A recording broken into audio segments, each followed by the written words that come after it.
Hi there. Thanks for stopping by our channel. This is Business Insights with Brandnow.asia. My name is Pashari. Today I have with me Ms. Shweta and Mr. Jack.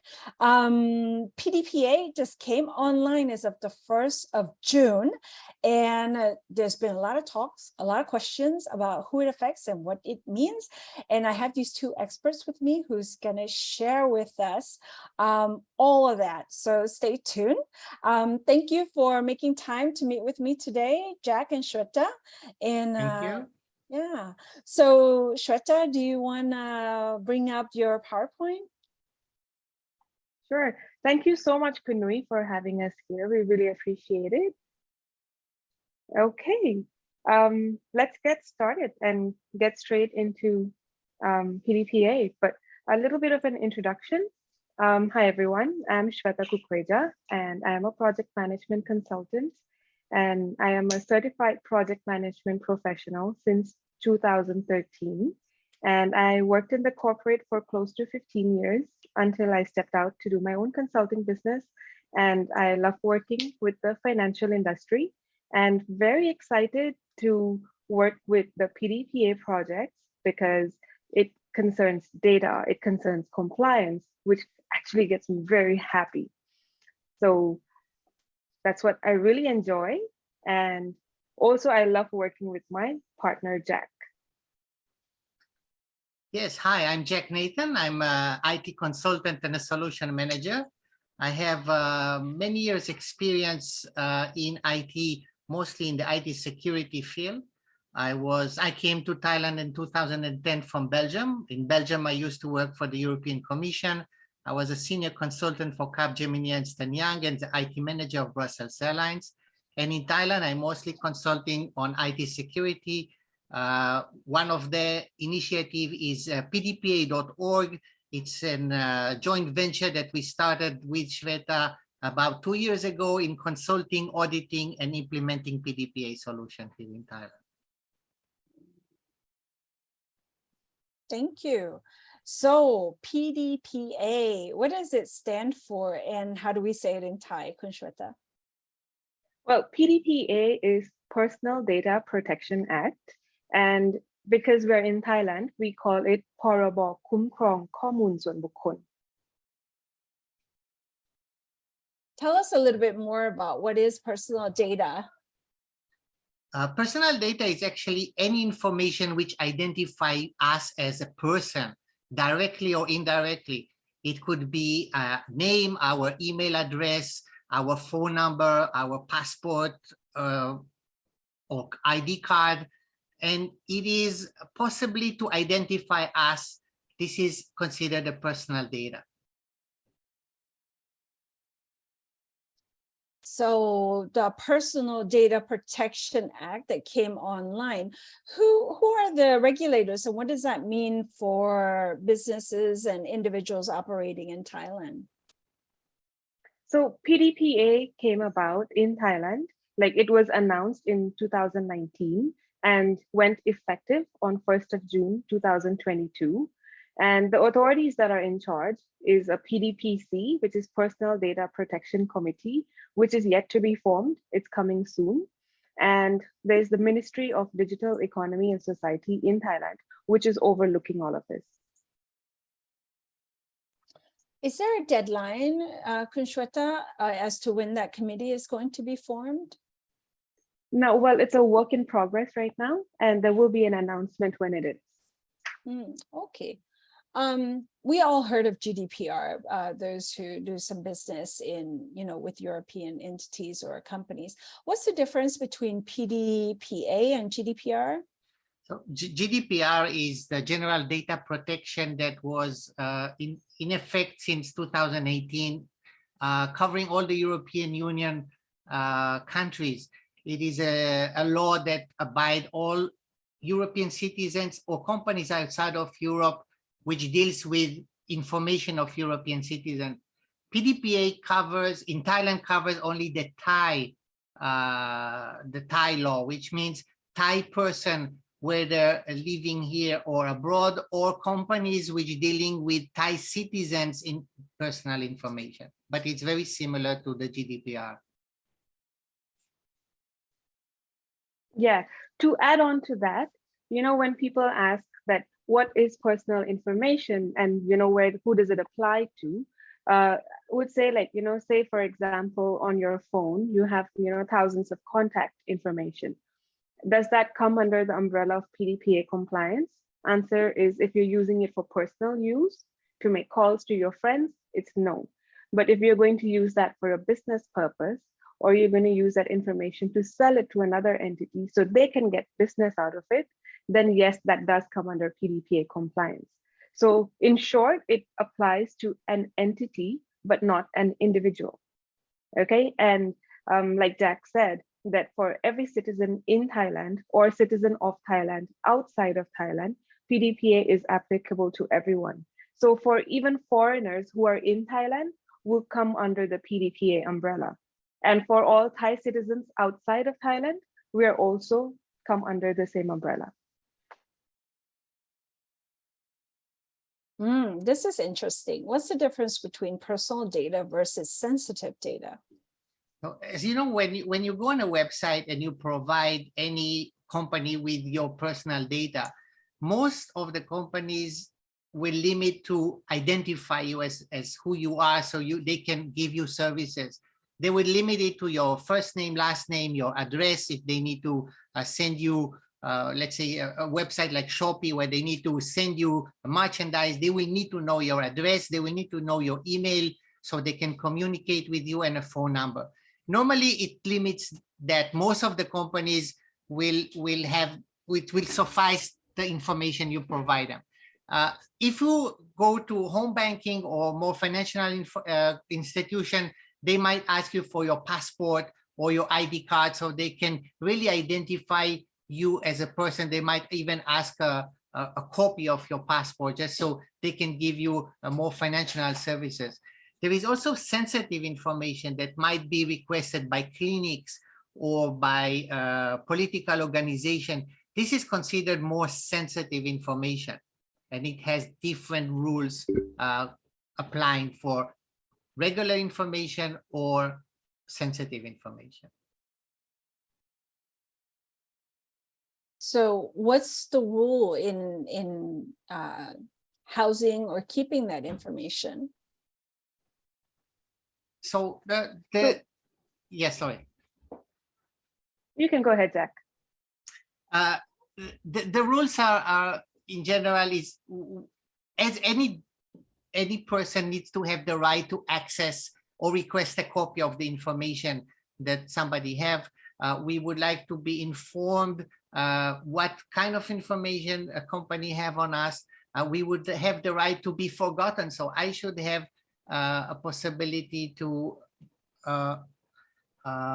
withdraw the information from the company, and this includes all the personal data that the company have on me. Thank you for that. So let's talk about, what does personal data include? So personal data includes, like for an entity, it would cover, of course, all their customers, even their employees, all third-party providers. It could be, the company they use for mailing, or they use for any kind of service providers.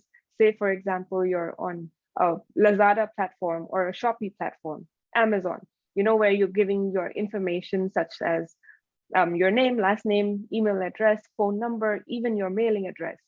So the personal data includes all of this information that an entity holds of their customers or the third party, including the directors of shareholders and even the contractor suppliers, or basically anything. It could go beyond the list that we have on the screen as well.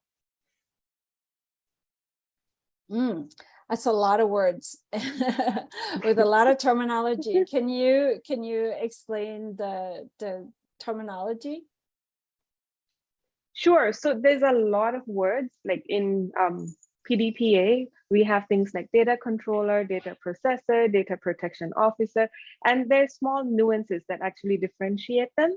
But I think it will be interesting to focus on only consent for this section. because if we get into details of everything, we could spend, days and go into a full-blown training. So if you're talking just about the consent, it is the right as an entity that you request from the customer or your employee or anyone whose data you're using or accessing, the right to collect, to use, to disclose and transfer that personal data, and inform them what the data collection or what data that we're taking from them is being used for. So we have to highlight to them the specific purpose, and we cannot cross-pollinate it. So if you're collecting data, say for marketing purposes, then you use it only for marketing purposes, but not for sharing it to third party. Or if you're saying collecting data for acquisition purposes, like just to acquire the data, you can't use it for marketing. You have to get separate consents for separate uses. Or you need to have a big consent that bundles all these uses, but you need to spell it out, one by one, what purpose you're collecting that data for.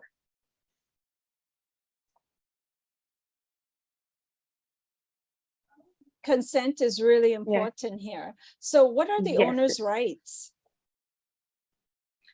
The owner rights is always first to consent, to give the permission to give my data before we collect the data. So a website should have a disclaimer explaining before the form where they request for personal information, they need to get a consent for it. And then we have, as the data owner, we have the right to know what the data will be used for, as well as how long it will be retained, and explain what are my rights to remove this information. And I should have the right to request a withdrawal of the information.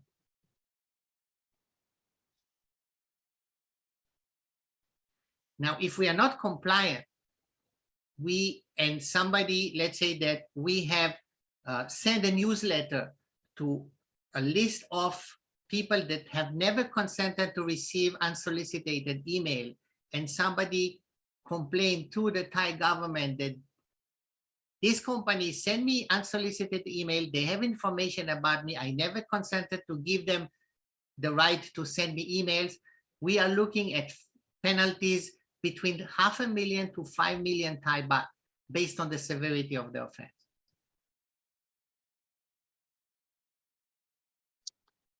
So as a organization, somebody doing business in Thailand, how do you need to protect yourself? So it depends on the size of the organization. Some companies have a legal team, they have a legal department. So the first thing to do is get the legal team involved in it. It's mostly understanding the law, looking at contracts that we currently have with suppliers and with employees and with customers, and making sure that the contracts dealing with personal data are compliant with the law.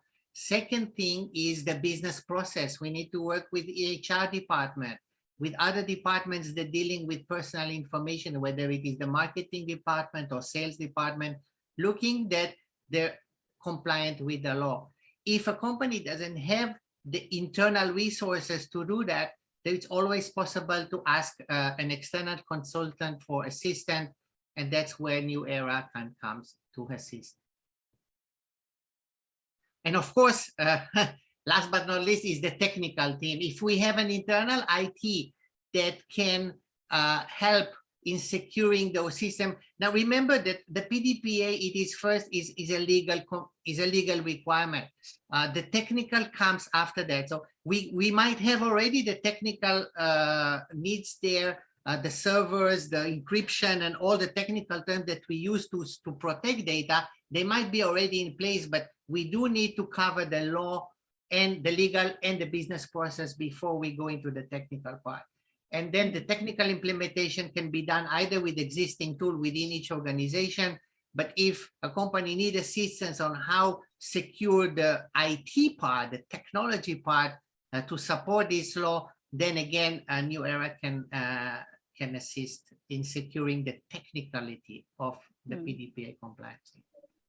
It sounds like PDPA is both a technical as well as a SOP, standard operating procedure, for the various things that a business will do from day to day, whether it's collecting, the HR department you mentioned, right? They get applicants' emails or contact information, or doing the marketing.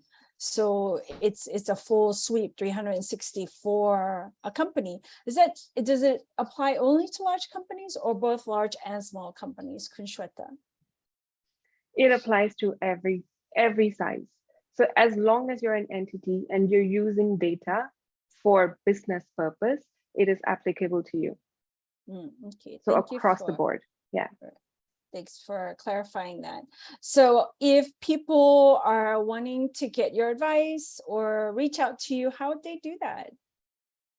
Oh, well, most welcome to reach us through the website or reach out to us through LinkedIn. You can find us on LinkedIn, it'll be in the description below, or either reach out to Jack or myself, and we'll be happy to help. Thanks so much for your time today, guys, in explaining what is PDPA, GDPR, and what it involves, and really appreciate your time. ขอบคุณนะคะทุกท่านที่ได้เข้ามา join เราด้วย Thank you everyone for joining Thank us you. today. ขอบคุณครับ ขอบคุณค่ะ สวัสดีค่ะ สวัสดีครับ